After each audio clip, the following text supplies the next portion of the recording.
Delami Brands, bagaimana Anda melihat dinamika yang ada mengenai hal ini? Silahkan, Pak.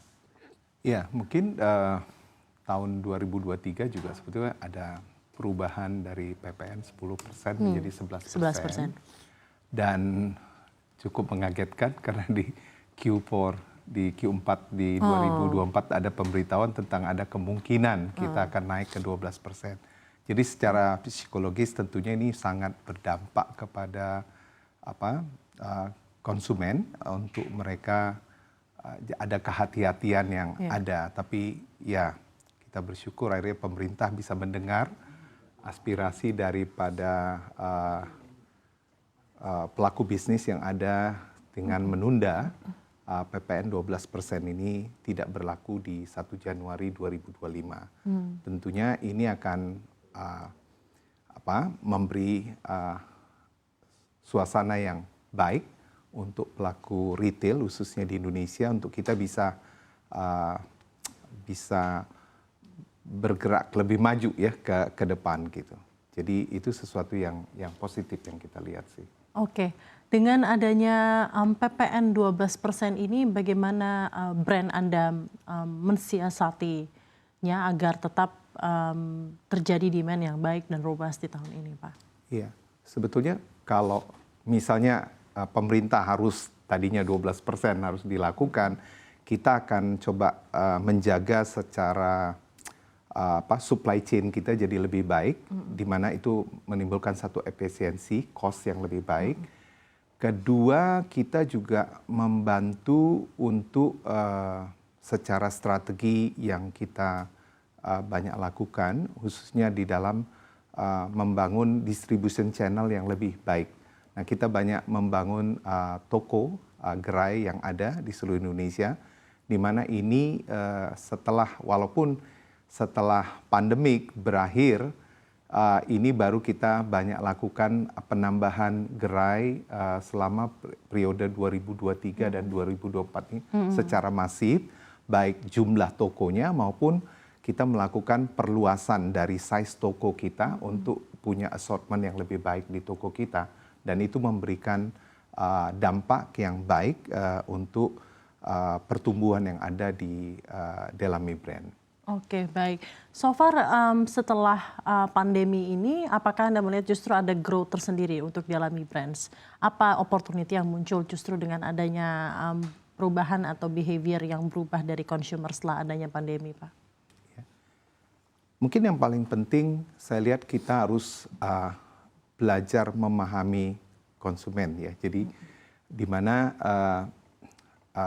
shopping experience itu menjadi satu hal yang penting di retail fashion, di mana mereka bisa melihat salah satu misalnya kita mengikuti tren yang ada, ya tren fashion yang ada, dan juga tentunya tidak mengurangi terhadap kualitas produk ataupun strategi pricing kita yang makin kompetitif di market, sehingga mereka bisa melihat brand-brand yang ada ini menjadi sesuatu yang bisa menjadi pilihan untuk mereka melakukan belanja khususnya di dunia fashion ya. Jadi itu. Apakah pasar retail fashion di Indonesia masih memiliki prospek pertumbuhan yang positif menurut Anda di tengah tantangan ekonomi saat ini? Bagaimana Anda melihat optimismenya ke depan, Pak? Ya, memang ini challenge yang besar kita di pelaku bisnis retail fashion tentunya dengan datangnya brand-brand internasional global brand ke Indonesia, khususnya sebelum pandemik udah terjadi dan sampai di masa pandemik juga mereka tetap eksis, dan sampai dengan 2024 mereka melakukan penetrasi sampai ke second tier dari masuk ke kota-kota kabupaten gitu.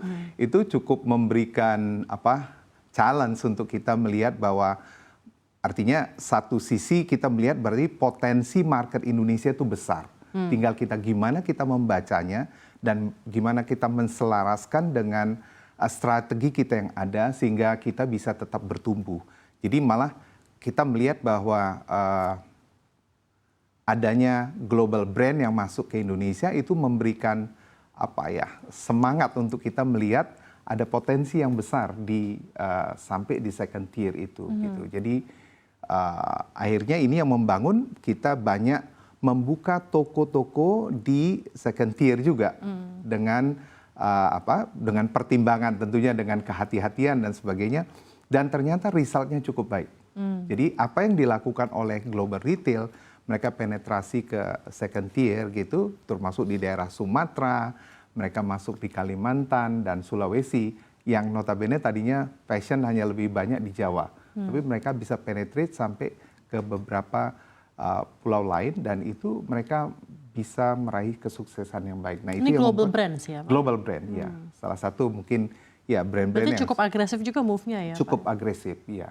Jadi itu yang membuat kita satu kesempatan, harusnya ini merupakan satu kesempatan di mana tinggal kita gimana kita bisa membaca dengan strategi yang lebih baik untuk kita bisa penetrate juga di area-area yang tadinya mereka udah masukin. Oh, jadi Anda akan mengikuti gerak atau strategi tersendiri dari global brands itu? Sebetulnya malah kita bersamaan, ya. Jadi kadang ada beberapa titik yang kita harus lakukan lebih advance, lebih awal setelah kita, karena kan kita mengetahui di lokal jauh lebih baik secara kita beberapa data yang kita punya, dan itu membuat kita berani mengambil keputusan untuk membangun gerai kita di sana. Competitive advantage dari The Executive, etc.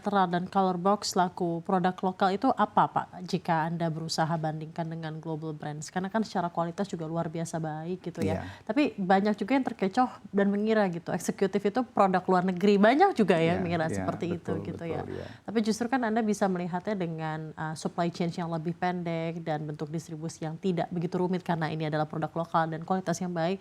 Justru ini malah menjadi competitive advantage tersendiri ya, Pak ya. Betul. Apakah ada strategi tersendiri dari Dealami Brands agar produk Anda bisa bersaing jauh lebih baik dan bisa mengungguli pasar retail yang sangat-sangat heavy inilah ya competition ya, Pak? Ya, jadi memang kalau kita melihat dengan kita mengetahui pasar yang ada gitu ya, pasar Indonesia, karena kita di Indonesia kita memahami apa yang menjadi kebutuhan yang ada. Jadi kita lebih bisa dibilang karena kita dari Indonesia dan kita bisa memahami, tinggal kita gimana kita menselaraskan dengan brand-brand yang ada ini dengan global trend yang ada. Sehingga kita tetap up to date dengan trend yang ada, sehingga kita bisa mengikuti perubahan-perubahan yang sedang terjadi di global. Misalnya contoh, yang berapa waktu yang lalu orang lebih ke slim gitu, sekarang lebih ke oversize, kita coba ikutin. Akibat pandemik dulu orang lebih corporate gitu ya stylenya, sekarang lebih casual misalnya. Jadi kita coba mengikuti beberapa tren yang ada itu juga, sambil kita juga menjaga supaya harga-harga kita sangat kompetitif. Karena kalau kita, untuk kisaran harga di berapa sih, Pak? Kalau untuk eksekutif, eksekutif itu sekitar di 175 sampai 200 ribu, ya.